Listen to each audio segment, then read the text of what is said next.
Hi, I'm Stuart J. Perlman, and I want to welcome you to Stuart J's Lens, the tales of small business in McKinney.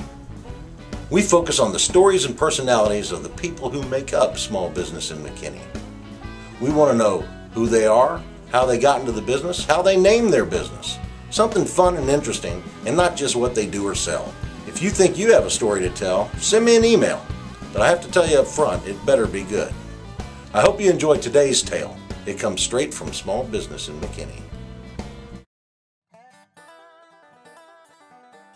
We started out as R&J, which was Ronnie and John, back in 1976.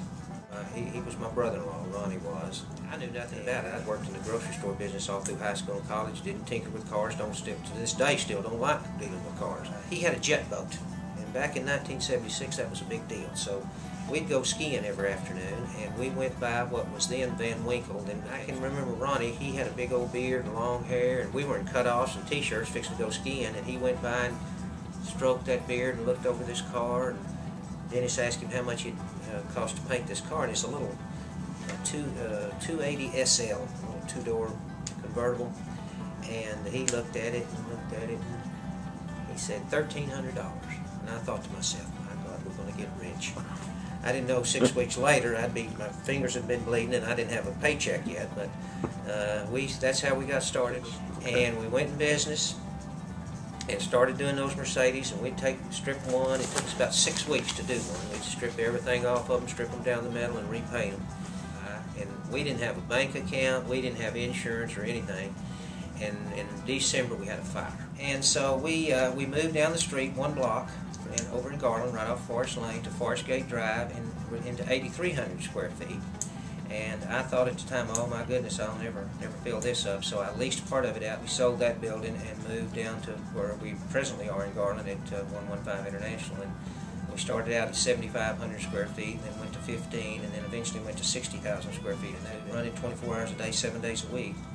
And then we put a shop over in Dallas, and then in 2000, in 99, we started remodeling this building and moved into this building in May of 2000.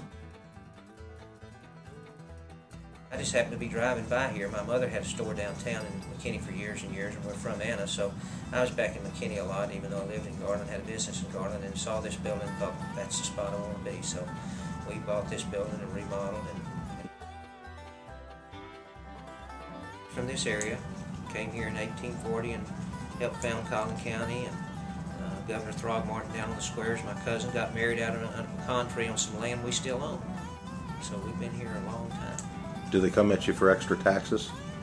Because you helped found the place? No, but they don't give me any relief either. Chairman of the Chamber in McKinney here for back in 2004, and really enjoyed that. The Chamber of Commerce has been a big part of my life, and I think it's helped my business a lot to be involved in community activities and volunteering and doing things with and for the community, and started the Main Street organization. I got involved in it and stayed on that board for several years, and tried to help make a difference in the way downtown evolved and grew, and I'm quite proud of the way it's moved. Well, I think we're still, for the most part, somewhat of a bedroom community. We don't have enough commercial growth yet, even though we have considerable growth. But I guess of the biggest change that I've seen is downtowns, and now, as you can see, it's a great, vibrant downtown. We are still a small business. We kind of the old school, get up early and stay up late and work hard all day. I work a lot harder than smarter, and I've tried to turn it over to people that can be a little smarter about that than I am. I've never thought that a body shop should look like a body shop. So to try to be a good neighbor and a good business person, I've tried to camouflage that, and so that's the reason for all the landscaping. I'd rather for people to say, you know, it's that place that has all the landscaping. Anybody can put up a sign, but not everybody can landscape like this place.